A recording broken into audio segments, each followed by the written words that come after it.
Hey guys, today we're going to go ahead and start looking at the Allies and how we go about winning World War II, United States included in this, right? A little America moment here.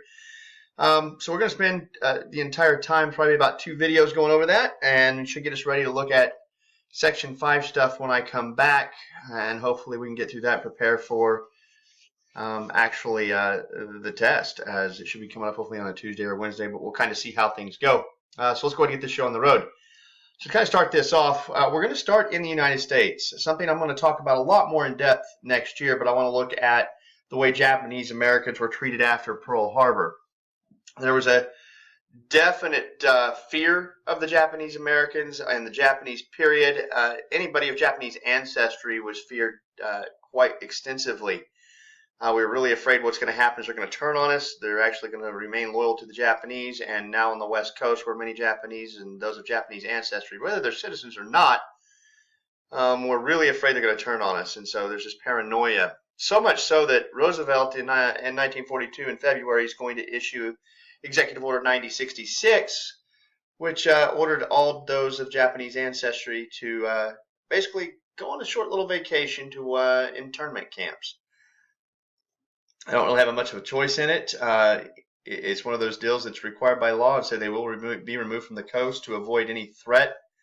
So we go into this in much more detail next year, but it's just the Japanese we take this action towards. You have to understand that's unique in the fact that we're fighting other countries here. I mean, Italians, Germans, but we're not throwing them in camps, but we do this to the Japanese after Pearl Harbor.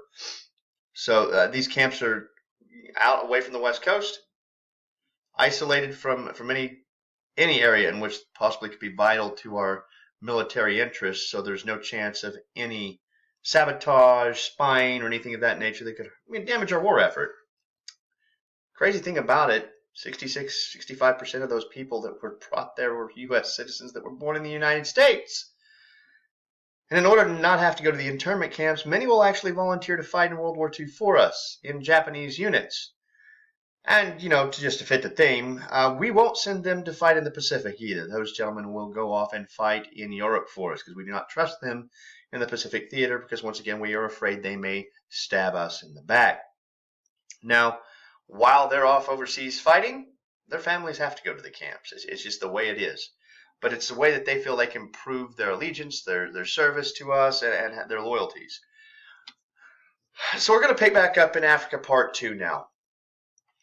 North Africa, we've been talking about the last time we talked about. Rommel had essentially started thumping the British, and things looked pretty dark, pretty bleak.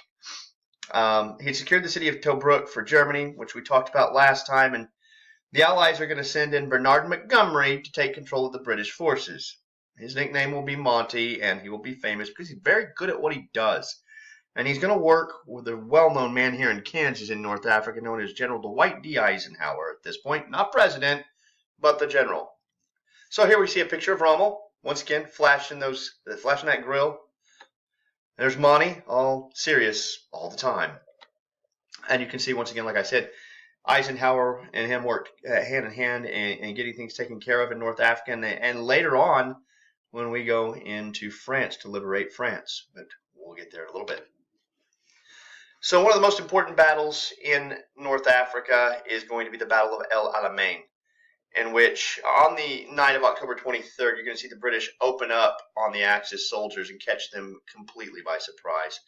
Using 1,700 British guns, they're going to pummel Rommel's Africa Corps, and it didn't take much.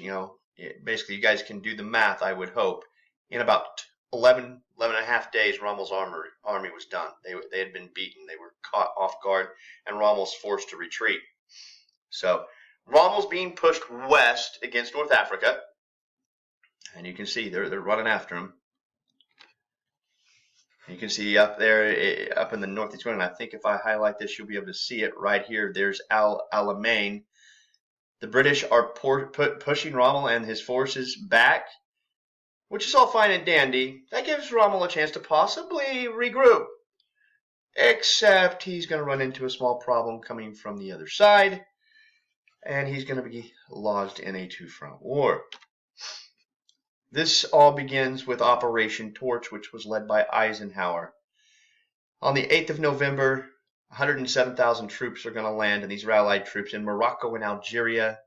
Eisenhower is going to lead them from the west towards Rommel's army to the east of him, while Monty is pushing him from the east to the west, and he's in a two-front war. And as we've said so far in history, you get stuck in a two-front war, you're going to have very little chance of coming out successful. And that's what is going to happen here.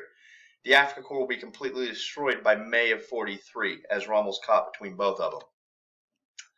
There's President Eisenhower in that photo. So, in case we forgot exactly where Morocco, Algeria, any of those places were, you can see this is where they're going to land in Operation Torch. They're essentially going to land here and then begin their march east, while you've got Monty coming from the west, and like I said, not a good deal for Rommel. So now we're going to go on to the Battle of Stalingrad. This would be in the southwestern parts of the Soviet Union. Essentially what's going to happen here is Hitler has come to a decision that he wants to get the oil-rich fields southeast of Stalingrad, but he sees a twofold opportunity. You have a city just to the north of those oil fields that has Stalin's name attached to it. And just like he went after Moscow in the attempts to take out the capital, he feels if he takes the city of Stalingrad, that this will be an important morale defeat for the Soviets. So on August 23rd of 42, the Luftwaffe will go on a nightly bombing raid campaign, just literally decimating the city, setting it afire and laying it into dust and rubble. And so by early of November of the same year, they control 90% of what's left of the city anyway. And then, as things always seem to happen when Russia's in war, winter's coming, and it will come. And this is going to spell disaster for the Germans. You can see the Nazi troops marching in the destroyed city of Stalingrad.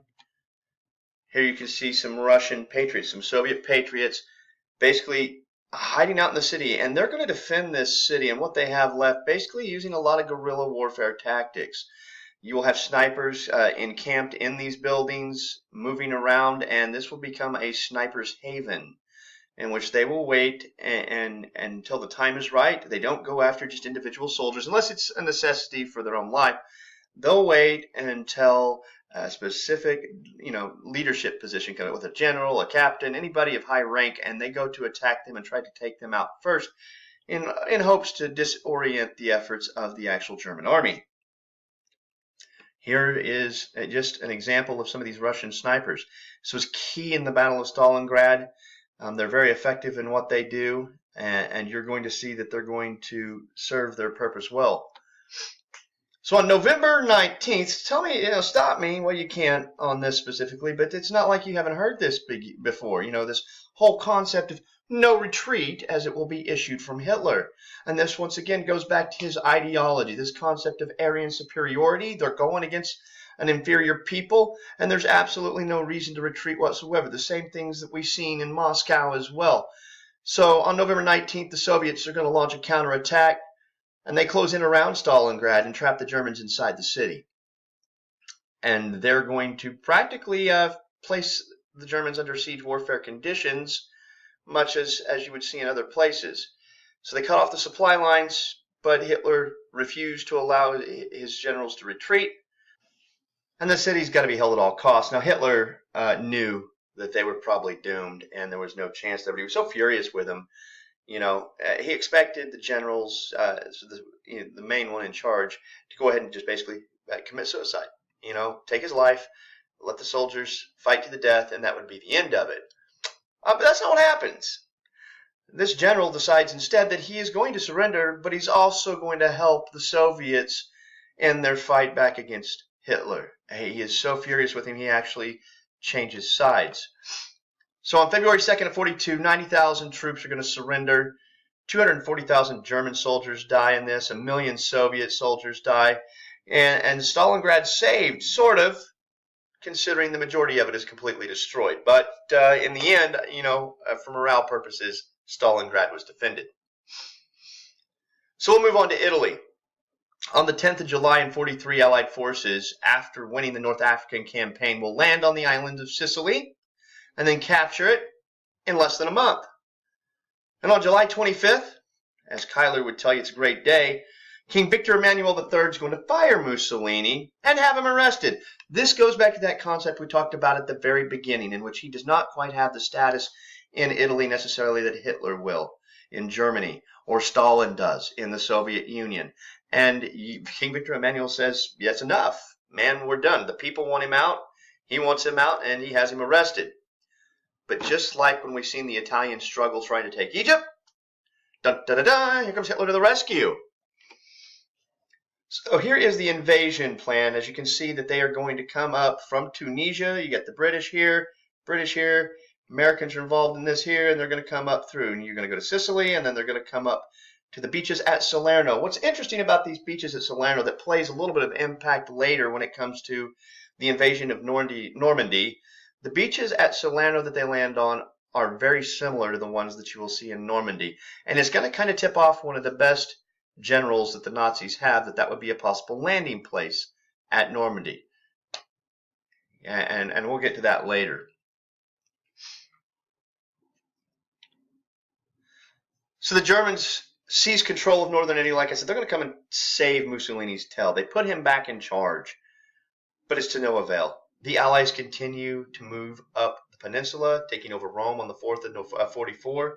And on the 3rd of September, Italy officially surrenders.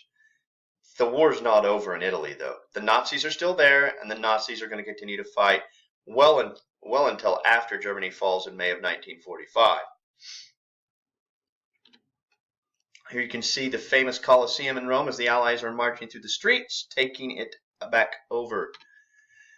So on April 28th in 1945, the Germans are retreating from northern Italy, and so the Italian resistance ambushed some of the trucks that were fleeing. And lo and behold, guess who they find in there but good old Mussolini, disguised as a German soldier. And he doesn't get away. So the following day, he will be shot, and his body will be hanged in the Milan town square for everyone to see, and it will be a public spectacle. It won't just be him. He will be hung upside down with his mistress and several others caught with him. As you can see, just a little Mussolini hanging out with his friends, right?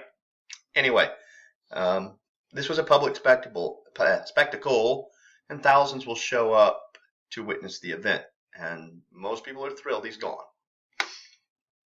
So we get to one of the most important days in the entire war, known as D-Day.